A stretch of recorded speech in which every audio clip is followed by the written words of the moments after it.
All right.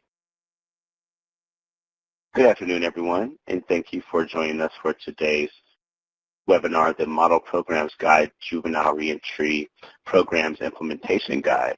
My name is William Moore, and I'm with the Office of Juvenile Justice and Delinquency Prevention's National Training and Technical Assistance Center, also known as NTTAC. And as your technical host, I would like to take a couple of minutes to discuss a few features of the Adobe Connect webinar platform and provide a few announcements to keep in mind.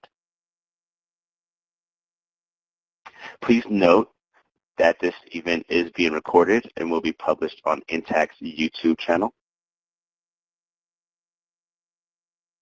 The webinar recording will be archived on NTTAC's YouTube channel, where you can also view past webinars.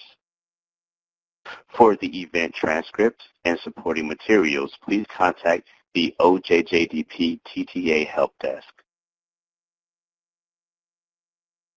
For those wishing to download a copy of the PowerPoint slides and other important documents, you may do so by locating the handouts pod directly above the chat pod.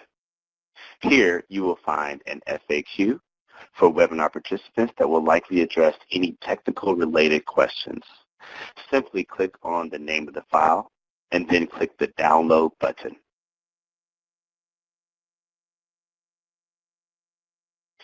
During today's webinar, presenters will address questions during our Q&A segment. Please type your questions into the chat box as they arise.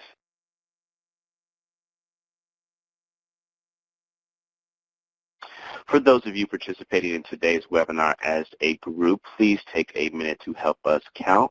Go to the chat window and type in the total number of additional people in the room with you today. If you are viewing alone, there's no need to type anything at this time.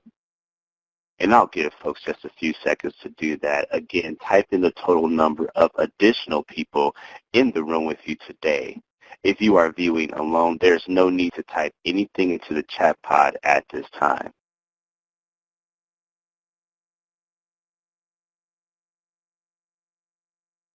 Following today's webinar, attendees will be sent a certificate of attendance. This certificate is sent approximately 1 hour following the conclusion of the event and is sent via an Adobe Connect thank you email. Please keep an eye on your email for your certificate, and please note that only participants that are registered and signed in will receive a certificate of attendance. At the conclusion of today's webinar, you will be provided with a link to a brief survey about today's presentation. The feedback you provide is used to assist in future planning and training.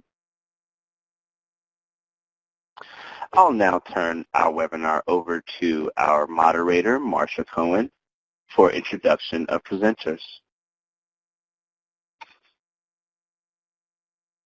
Good afternoon, everybody. I'm Marsha Cohen. I'm President of Development Services Group and Program Manager of the Model Program Guide and Crime Solutions. We've been the contractor with the project for many years now. I have with me on the webinar today Dr. Denise Mazier, who's Deputy Project Director of the Model Program Guide here at DSG, and also Rachel Stevenson, who's the Project Director of Model Program Guide and Crime Solutions, also at DSG. I'm going to turn it back to William for a second, who's going to take us through 2 poll questions. Great. Thank you very much, Marsha. So for our first poll, we have, how have you primarily used the Model Programs Guide? If folks could please select the radio button or the bubble that is right next to the answer that best describes how have you primarily used the Model Programs Guide. And we'll give folks just a couple of seconds to indicate how they have primarily used the Program Models Guide. All right. And looking at some of the results coming in, and I'll broadcast these for folks. For our presenters to let you know, it looks like about 69% has indicated that they have not used the MPG before. About 17% have indicated that they've used it to find evidence-based programs, and about 10% have indicated that they've used it for the literature reviews on juvenile justice topics.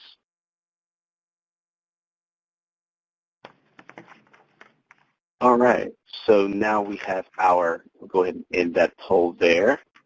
And now we have our next poll question for everyone here. The next poll question is for folks to indicate what is your background. So again, during this poll, if you could please select the option that best indicates your background. What is your background? Again, take your mouse, simply click on the bubble or the circle right next to your answer. And again, I'll give folks just a couple of more seconds to complete this poll.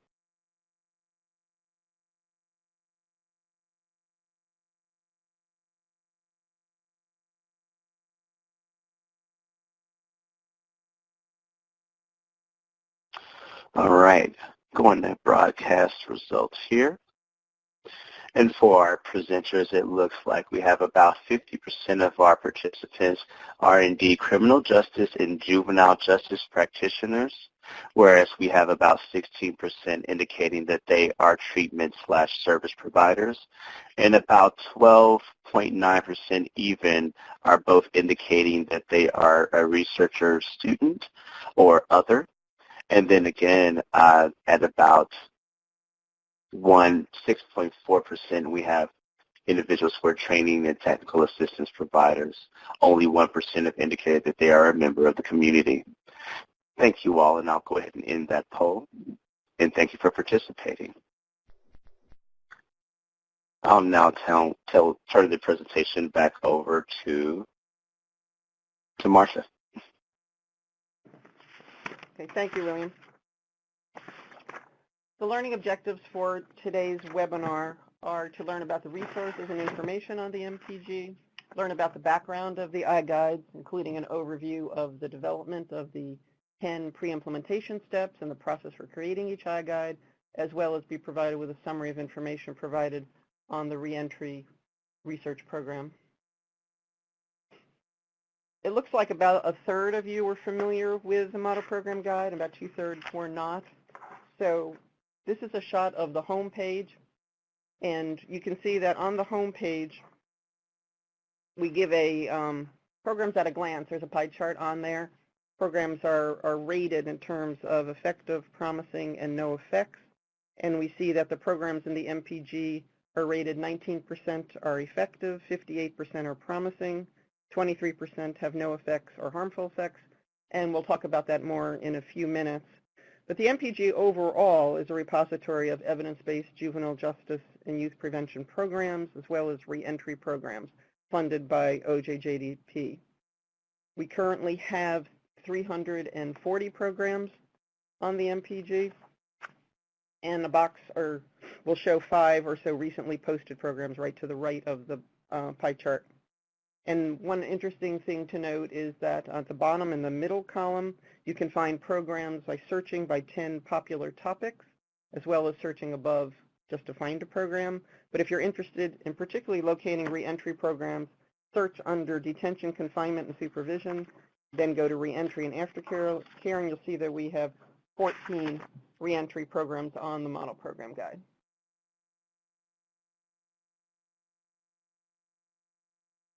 Just a minute of background in terms of the MPG. Back in 2000, DSG developed the print version to identify evidence-based programs just for delinquency prevention. In 2005, we transitioned it to an online database, and we added the whole continuum of juvenile justice from prevention to intervention and reentry, and we started doing literature reviews.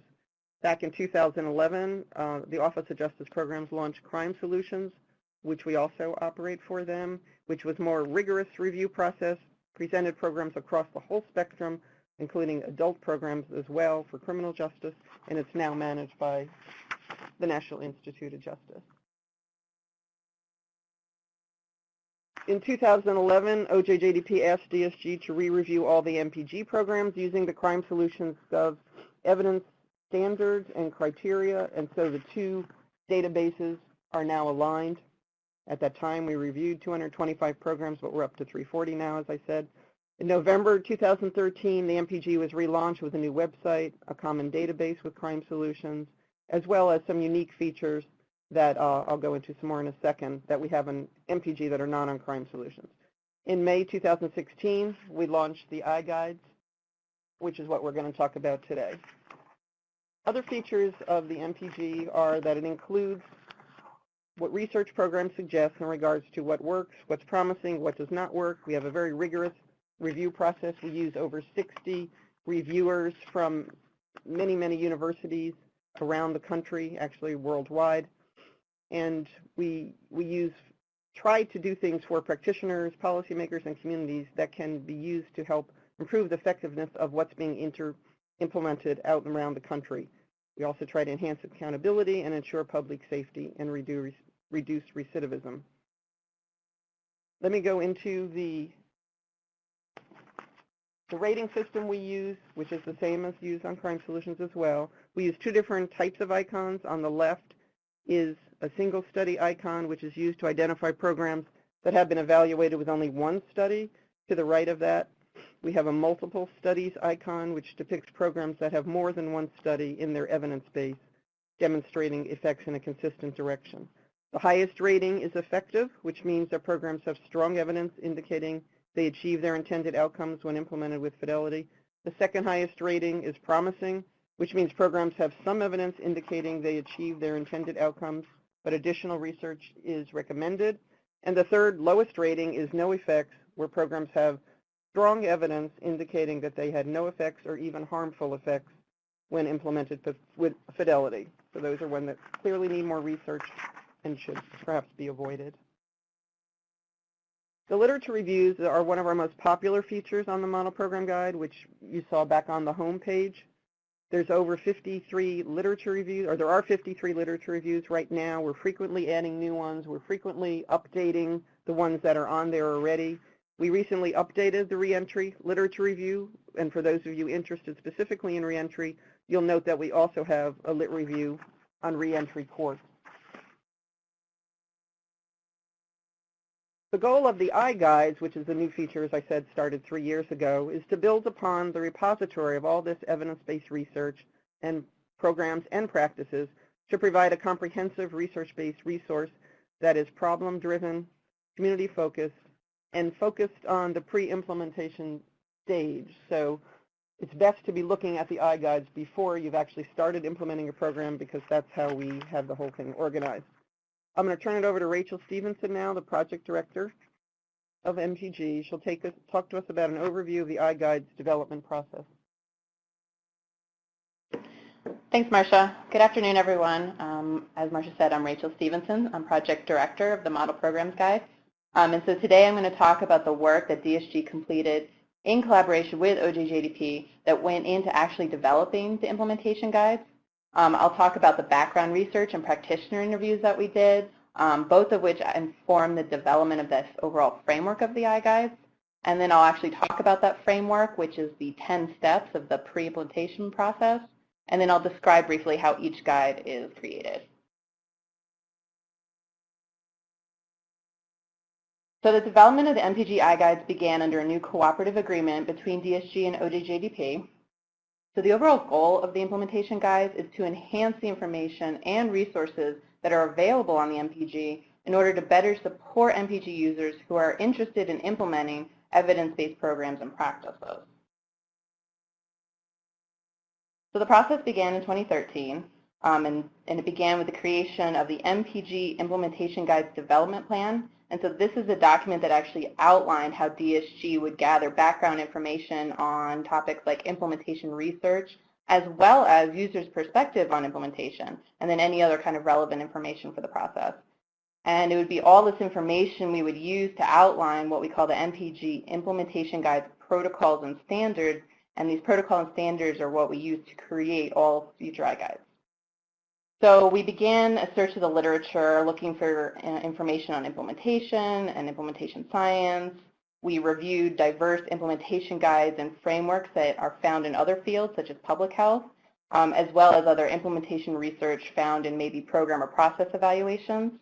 And so from that empirical research, we identified a number of important factors and components that relate to the implementation process.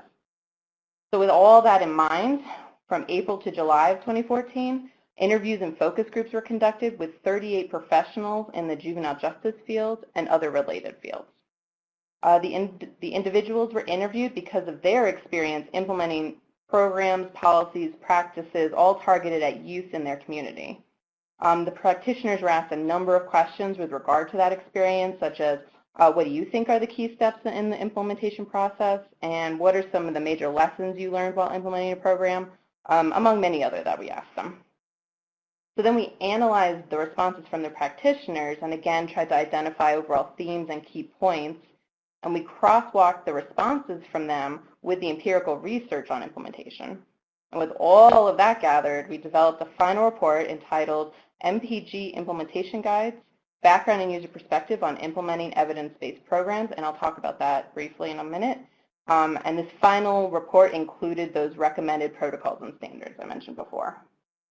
So then in 2015, we worked on developing the first implementation guide, which focuses on the issue of school-based bullying. As Marsha mentioned before, the I-Guides are problem-focused. Each I-Guide focuses on a different identified problem. And at the same time, we worked in partnership with OJJDP's IT contractors to help develop the implementation guide's website. So it was decided early on that we wanted the I-Guides to be an interactive website and not just a PDF document. So we ended up presenting a sneak peek of the implementation guides at the American Society of Criminology annual conference in Washington, D.C. in November of that year. Then in 2016, we continued to work on the content of the first guide, and we received feedback from external reviewers. And the external reviewers included practitioners, and so for school-based bullying, that included teachers and principals. So this feedback ultimately helped us to finalize the language and the layout of the first guide, which was then published in May of 2016 when the implementation guide website was launched. And then almost immediately after the first I-Guide on school-based bullying prevention programs was launched, we began to work on the second I-Guide, which focused on juvenile diversion programs. So the second I-Guide was completed and launched in June of 2017. And then again, right after that one was finished, we began working on our third I-Guide, which we're talking about today, on juvenile reentry programs, which was published in October of 2018. And then right now, we're in the process of finalizing the fourth I-Guide, which is on juvenile restorative justice programs, and that's tentatively scheduled for release later this year. So as I mentioned before, the information that we gathered from that lit search and from the practitioner interviews was put together in this final report. And so the final report includes a lot more details, especially on the practitioner responses, and so I would recommend everyone take a look. It is available on the MPG website.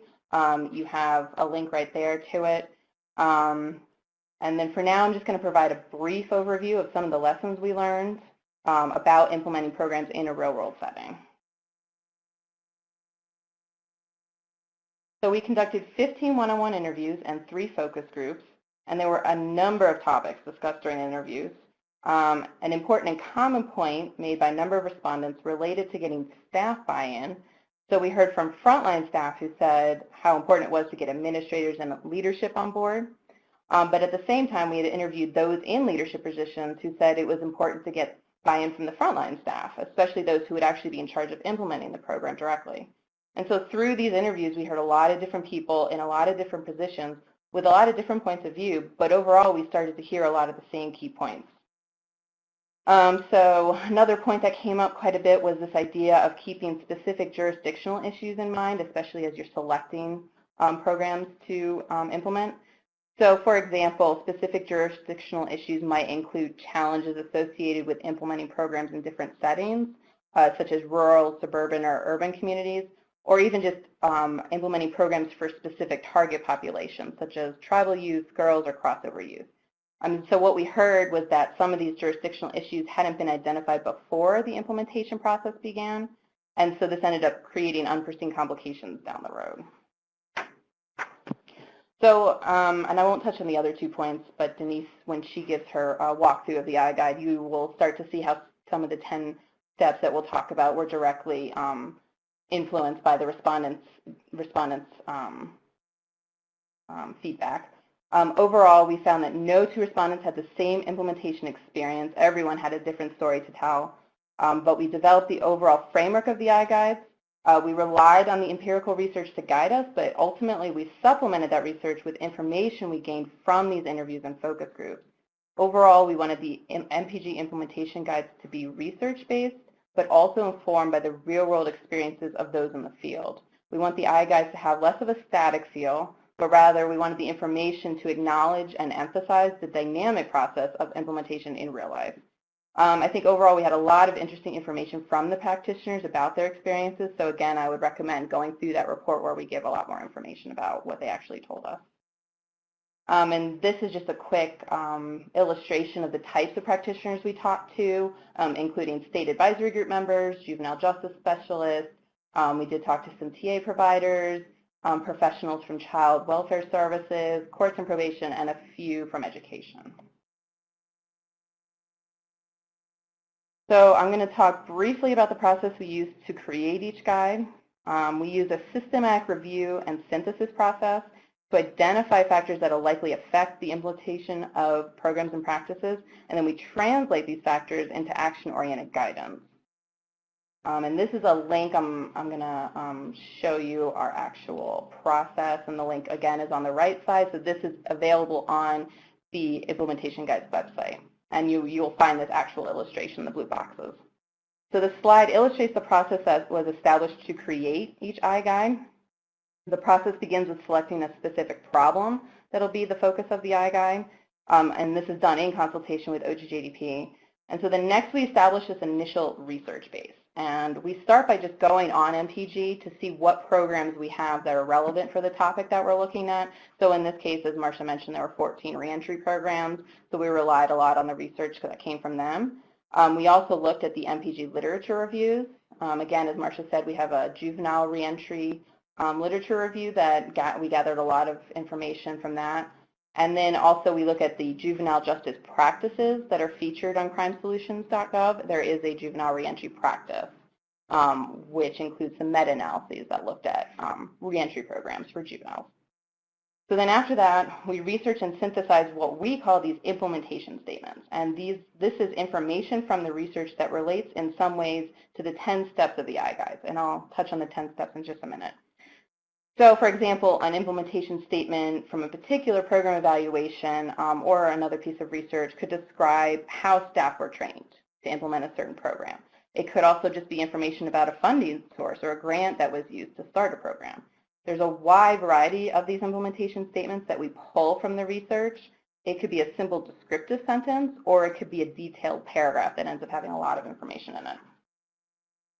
The implementation statements are coded to this implementation research coding instrument, and that, again, is available to download online. You can find a blank instrument to see what we do. And this allows us to see how much information from the research is available for each of these 10 steps. But most importantly, it actually shows us where there's gaps that we may need to identify more research. So once we identify those gaps, we then go to look for additional research and hopefully try and find more on those steps that don't have a lot. The identified implementation statements are then ordered and prioritized, and this actually determines what information we include in a particular guide.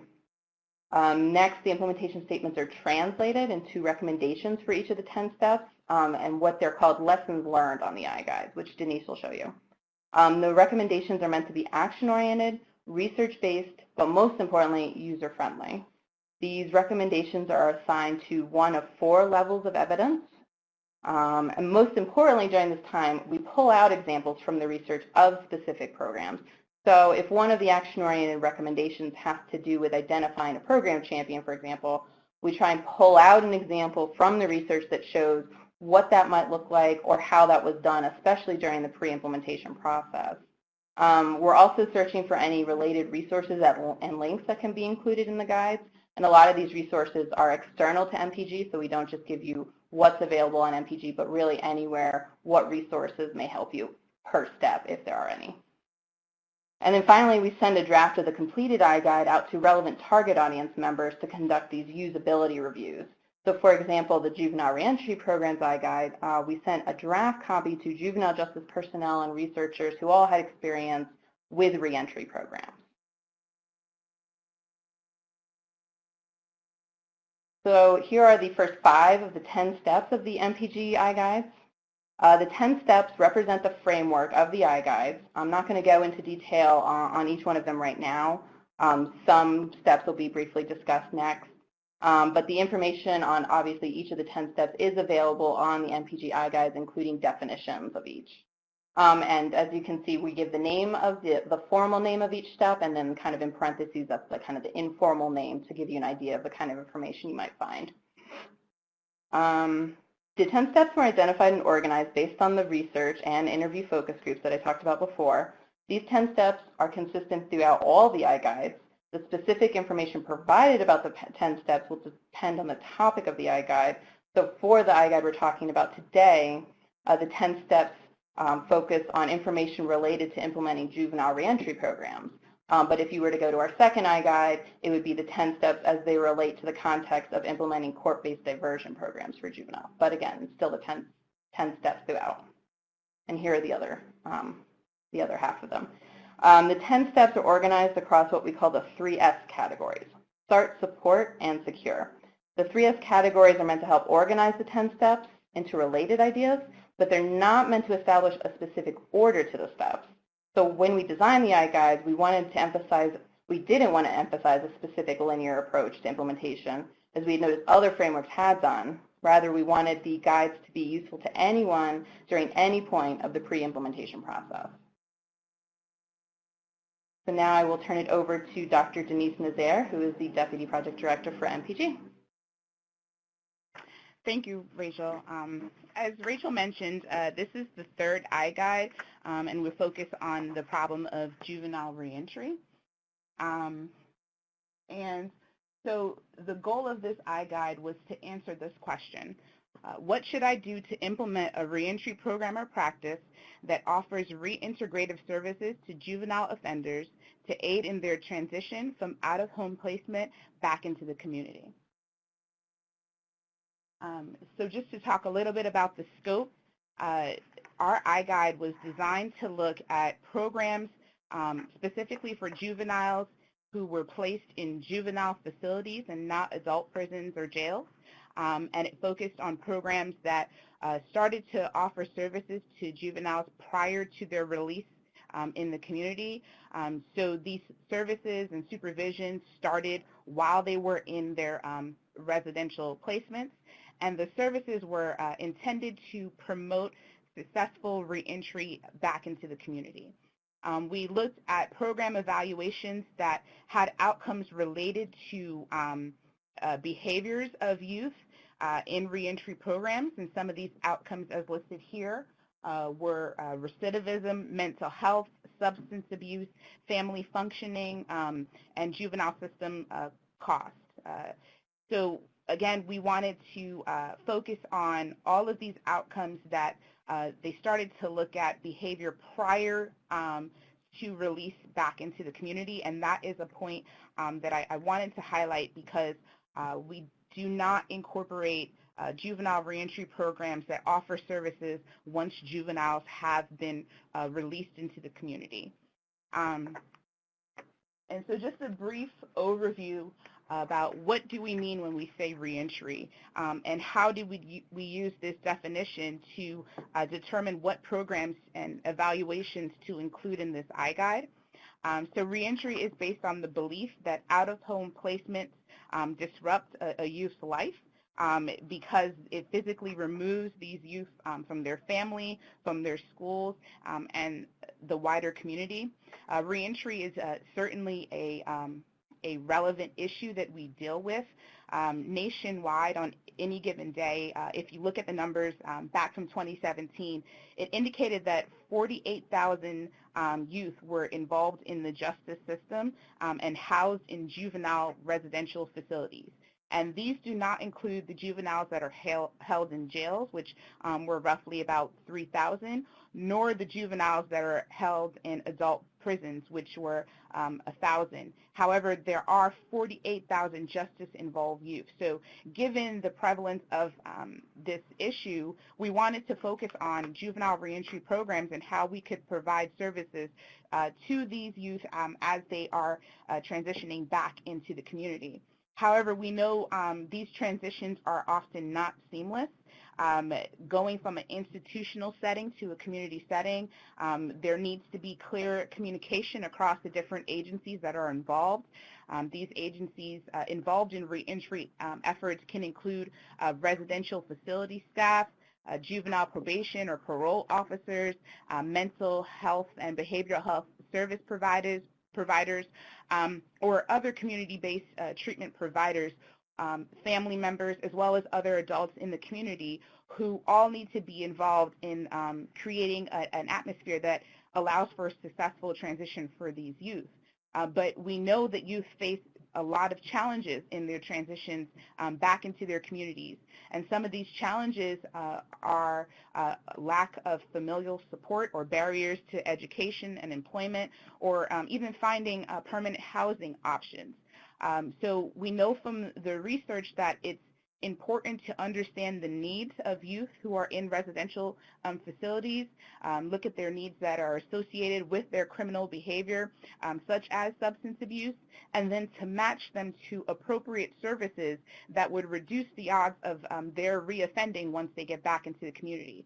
So for example, we might provide youth with case management services that would match them to life skills programs, or match them to housing services, or even targeted education and employment programs, because we want to reduce the probability of future delinquency. But in overcoming some of these challenges to reentry, we have programs that are really intended to help with that. And it's important to collaborate with the community and identify the different resources that are needed, but there are challenges in implementing these programs. And so this I-Guide is really focused on understanding the challenges to implementing juvenile reentry programs and addressing them during the pre-implementation stage and creating a plan for them ahead of time. So we see that intervention strategies are really focused on individual behavior changes and developing practical skill sets for these youth. So these reentry programs, some of which were included in this I-Guide, may be around therapeutic communities or reentry courts, programs that are cognitive behavioral programs and case management, all different types of interventions that can be combined to really service these youth.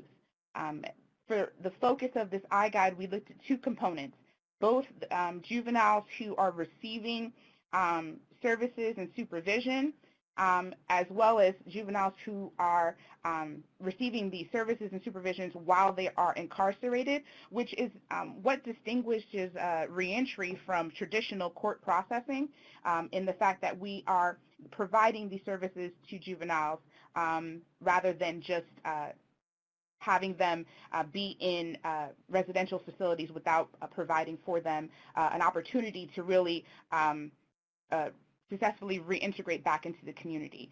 Again, I want to highlight that our I-Guide is focused on reentry programs that begin services while juveniles are in juvenile residential facilities, and that is our main scope. And so that's just a brief overview of how we defined juvenile reentry programs. So what I'm going to do now is transition to a demo of the website, and I'm going to share the link with you all so that you have access to it. Well, I'll share my screen and I'll share the link after. Give me 1 second to pull that up. So I hope you all can see this. So this is the main homepage for the implementation guides on MPG. What you'll see here is just a brief overview of the implementation guides. We have hyperlinks to some of the other areas of the MPG as well, and it allows for you to browse the I-Guide. So I'm just going to walk through this so that you can see how to find the information yourselves. So we have the categories and steps of the I-Guides that Rachel mentioned earlier. These three categories we call the 3 S's, the start, support, and secure, are all hyperlinks that link down to these puzzle pieces at the end. Pay attention to the puzzle pieces because they help you to navigate through the website. So if you click on start, it opens up into the section and it shows you all of the steps that are under the start category. You can also use the start puzzle piece to close. And again, this for support, like we have procure funding that is under support, and I'll talk about that topic a little bit later. And secure, there's 2 steps under that. So we have a sustainability piece and how to handle unanticipated problems or setbacks. What you'll notice in this section is that there are many definitions of what we mean by each of these steps that you can go through and understand. So you can navigate through the website using these puzzle pieces for start, support, and secure. Back at the top, about I-Guides, if you hover over it, there are 5 links here, or 5 pages, that give more details about what went into the creation of these I-Guides that Rachel talked about. So we have the categories and steps. We have a glossary of terms. We have frequently asked questions, the creation page that Rachel mentioned, as well as the standards of evidence, which I'll navigate to now. I wanted to talk about this because there are 4 levels of evidence that we use in developing the Juvenile Reentry I-Guide.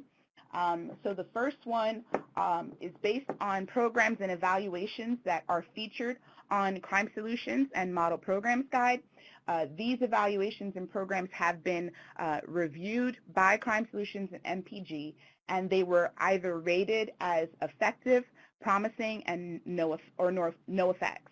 The second level of evidence is reasonable evidence. These are programs that met the minimum standard for inclusion on MPG.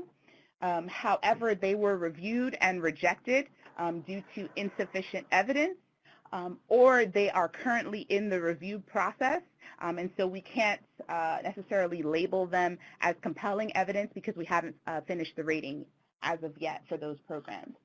There are other programs that we included that were related to, that were minimum related evidence.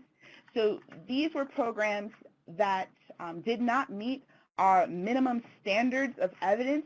However, they were related to topics that we traditionally include in MPG, such as delinquency prevention or children exposed to violence in schools.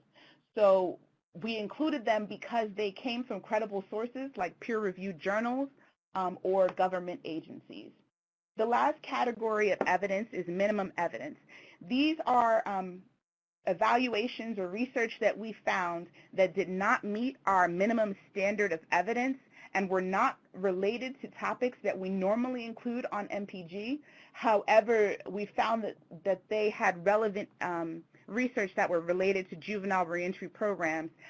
So we included them because they came from credible sources, again, like peer-reviewed journals. We wanted to make sure that all the research that we included on MPG came from credible sources. So this is just the levels of evidence. You can find out more information about this by navigating to this page on your own and reading about the different levels. And I'll go to the references later so you can see how we use these levels of evidence, and we show you how we designated them. So I'll show that in a bit. So as Rachel and Marsha mentioned, we have 3 current topics on the I-Guides. The first one was the school-based bullying prevention programs. The next was our diversion programs. And then the one that we're going over today is juvenile reentry programs. You can navigate using this link to any of these resources. If you're dealing with diversion, you can go here and find out about the implementation steps for diversion programs, but we'll just focus on juvenile reentry programs today. And before I navigate to that, there is this blue toolbar that is on the side that gives links to different areas of the web page that you may want to navigate to, in addition to potentially using the navigation bar at the top. So I'll go to juvenile reentry programs, and I see some of the questions coming in, and we'll try to answer them as we can. So I'll just go through this, and then we'll take a look at the questions. So this is the main homepage for the Juvenile Reentry I-Guides. We give an introduction. This pretty much defines what I went over in terms of the overview. It looks at how we conceptualized reentry, the types of reentry programs that we included in the I-Guide. It talks about the goals and how the I-Guide can help you during the pre-implementation stage of your program. The goals are here. And then these are the 10 steps as they directly relate to reentry programming. And I'll go over a few of them today. In the interest of time, I'll only focus on 3 so that so you can start to see some of the information that we were able to find from the research.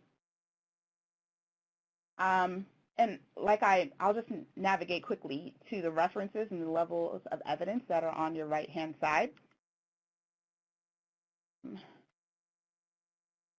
So it opens up in another page. And what you see here are citations for all of the research that we used to develop each of these individual pages and steps. So for example, for establishing goals, we have our research here, as well as the 3 stars for reasonable evidence or 4 stars for compelling evidence, so that you can navigate to these sources and find the same information that we did to help you in understanding further what we mean by, for example, develop both individual and agency level goals.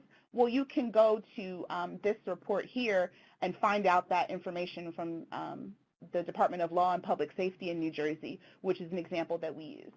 So this levels of, the references and levels of evidence page will be a useful resource for you as you are starting to think of implementing a juvenile reentry program or improving on the program that you currently have in place. So now I'll navigate to the first step. So again, you'll see the 3 S's are a common theme. I'll look at the first step in each one of these categories today. So establishing clear program goals. We start off with a brief overview of what this page is all about. What you'll see here is a green box that are the implementation statements or the lessons learned from the research. Each of these blue points, main points, are hyperlinks to area lower in the page to help with navigation, and these are the subpoints here that we have. So I can click there, or the other option is to scroll down. You'll see that these are collapsed. You can use, again, the puzzle pieces to open up each individual section so that it's easier to view the information on your web page. So the other thing is we have these call-out boxes, and I don't know if it's green on your end, but they're supposed to be green call-out boxes. And these highlight useful resources that we found while implementing or going through the research to help us develop these I-Guides. So for example, this is the Risk Needs Responsivity simulation tool that we pulled from George Mason University that really helped us to understand how to assess individual needs as well as community and agency needs. So this is certainly a tool that you can use as you're trying to define your target population. The other point that I should mention is that for every main bullet point that we have on these I-Guides, we have examples of what we mean by them in the research. So the ones that are bolded in black are examples that we had some form. They usually are compelling, not compelling evidence, they are reasonable evidence, so they're not hyperlinked. But if you see titles that are blue hyperlinks, then those are the ones that we have associated pages on crimesolutions.gov related to that specific program. And when I run across one, I will show you what that means. So for establishing goals, one of the main points that we found in the research is that you need to understand your specific youth population to help inform the development of your program. So there are certain questions that you have to ask of yourselves while you're thinking about this reentry program.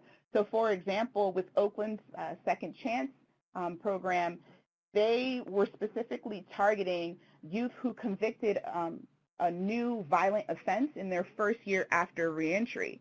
So a question that you might have to answer is your program geared towards reducing recidivism for first-time offenders, regardless of the offense type, or is your program specifically for nonviolent offenders or for status offenders?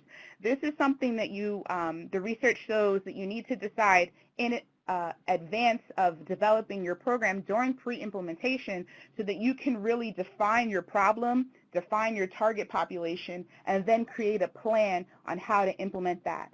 The other part of it is about developing SMART goals, and I'll just close this here so we can minimize the content on the page.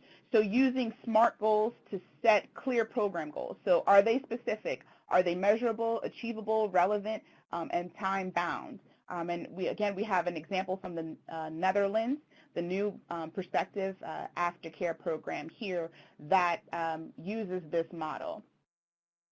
So this is our webpage about the three main points that we have about establishing clear program goals. The next, under the support category, which is the second S, is procuring funding. And I'm looking at the time, so I'm going to go through this quickly. But this page will definitely be of interest for a lot of those who are looking to implement juvenile reentry programs, because you want to know what type of funding may be available to you. So a main point that we found in the research, a lesson learned, was that at the outset, you should consider all of your funding sources. So if you click on this puzzle piece here, what we've done for you is we've listed out the sources that others have used to find funding for their reentry program. So there are federal sources like grants.gov or youth.gov. The Department of Justice has funding for reentry programs, as well as the Department of Labor. So these are examples here. And of course, please remember that each agency has their own factors that they look at in terms of how they award funding, but it's certainly a good idea to go to those sources so that you can see if you meet those criteria. And again, we have examples of how different programs, this one in Oakland, how they used federal funding. We also have an example a little bit lower in the page about a state source and how they used funding. So they were able in Minnesota for the Clay County Reentry Services Program, found funding with their Department of Public Safety, as well as a joint collaborative group of different agencies and stakeholders to match their funding. And so that might be something of interest for you in your jurisdiction, is finding a city source and then finding a community-based organization to kind of match the funding to help support your reentry effort. And so if you open this up, you'll be able to find a ton of resources about determining funding needs for your reentry effort. And this right here is an example of a link that we have here. So there is an associated program profile on MPG for the Wayne County Second Chance Reentry Program, so you can click on that link and find out more specific details about that program. And then lastly, I'll navigate to handling unanticipated problems and setbacks under the secure category. So we know that in implementing a reentry program, you're going to run into problems and challenges and setbacks. However, these challenges should be seen as speed bumps and not roadblocks. And that is what we found in the research. So some of the lessons learned is you should expect challenges, but you should be prepared with a backup plan. And so, for example, if we go here under this main lesson learned, we have the example of the Gang Intervention Treatment Reentry Development for Youth program, the Get Ready program, that offered aggression replacement training to youth. And this was usually in their program offered after youth had been released into the community. But what they found was due to accessibility issues and low attendance, they adapted the program to offer it while youth were still in secure confinement. And so this helped to increase their participation and the success of their reentry program. Another example is, again, from the Netherlands, the New Perspectives aftercare program that was experiencing low program attendance.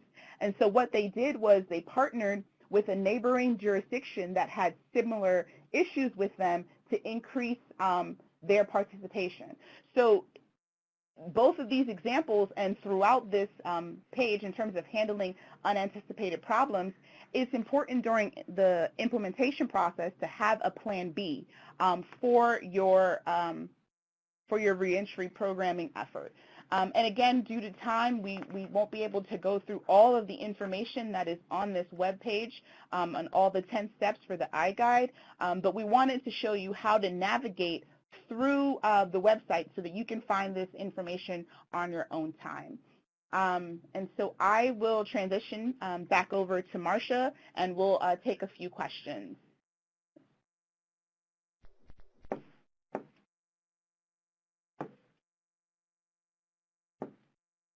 Hi, it looks like I'm seeing several questions. The first one is, are the I-Guides intended to replace or supplement crimesolutions.gov? No, there are 2 points there. They're done really on the Model Program Guide side. Crime Solutions and Model Program are kind of joined together, but they are separate websites. It's only on the Model Program Guide. It's not part of crimesolutions.gov. Not saying that it might not be in the future, but it's certainly not meant to replace. It would supplement it if it were on there, but it's really supplementing the Model Program Guide, not Crime Solutions. Second question. Oh, that's the same question. Is the section geared toward youth and adults? What section? So in general, the Juvenile Reentry I-Guide is specifically focused on youth that are in juvenile residential facilities. That is our target population, and that is how we determine what programs to include. I'm sure that a lot of this information, when we're talking about implementation, can cross over to adult programs.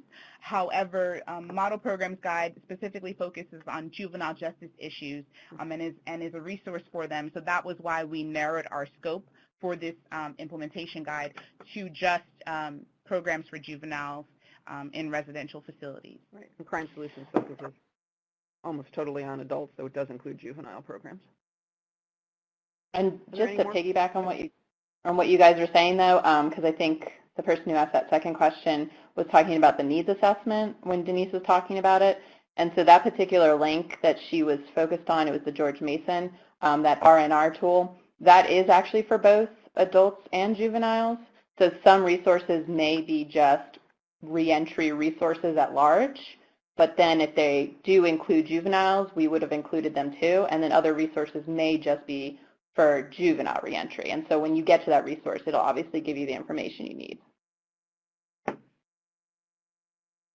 Okay, and while we're waiting for other questions to come through, I'm just going to share this link for you, and just so that you know, it's going to open a browser on your desktop, so don't be alarmed. I'm not taking control of your desktop. Okay, great. So that should have given you the link, so you'll be able to go through and navigate to all of the information on juvenile reentry. Okay. If there's no further questions, then William, do you want to go over the last few slides? Yes, it'll be my pleasure. So thank you all for a very informative presentation today. And again, thank you to our presenters. And just for the last few minutes, I'm just going to go over a few housekeeping slides for some of our participants who didn't get to hear this in the very beginning. So just a reminder to everyone, you may contact the NTTAC through the website displayed on this slide. And you can stay up to date on the latest information by signing up for NTTAC's TTA listserv. Also, don't forget to check us out on Facebook at OJJDP TTA.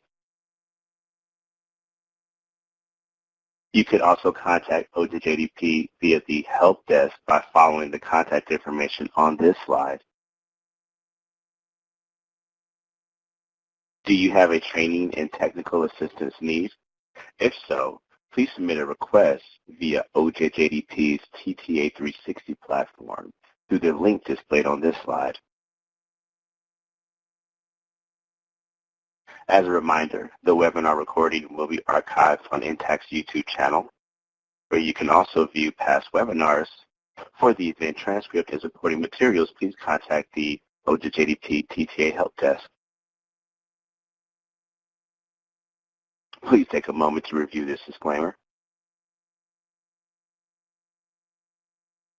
And lastly, we would appreciate if you all could take about 5 minutes to complete the feedback evaluation.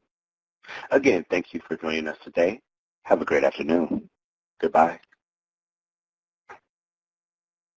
The host has left the meeting, so at this time, the meeting will come to an end. Thank you and goodbye.